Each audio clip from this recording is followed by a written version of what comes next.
ছোটোবেলা থেকে রবীন্দ্রনাথ মংপুতে এসেছিলেন এইটা শুনেছি, একটা পিসও পড়েছিলাম মংপুতে রবীন্দ্রনাথ।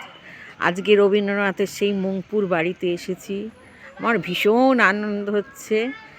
বাড়ির ভিতরটা দেখানো যাবে না, একটা রেস্ট্রিকশান রয়েছে, কিন্তু এইখানটা এসেছি, রবীন্দ্রনাথের বাড়ির মধ্যে দেখলাম, খুব ভালো লাগছে। আমার কাছে তো রবীন্দ্রনাথ মানেই আলাদা একটা নস্টালজিয়া কাজ করে, ভীষণ শ্রদ্ধা কাজ করে। আজ খুব ভালো লাগছে এখানে আমি এসেছি।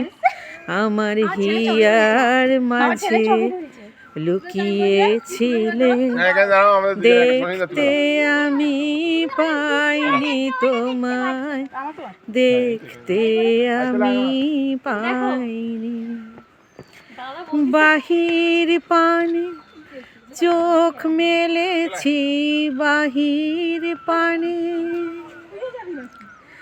আমার হৃদয় পানে চাইনি, আমার হিয়ার মাঝে লুকিয়েছিলে, দেখতে আমি পাইনি তোমায়, দেখতে আমি পাইনি।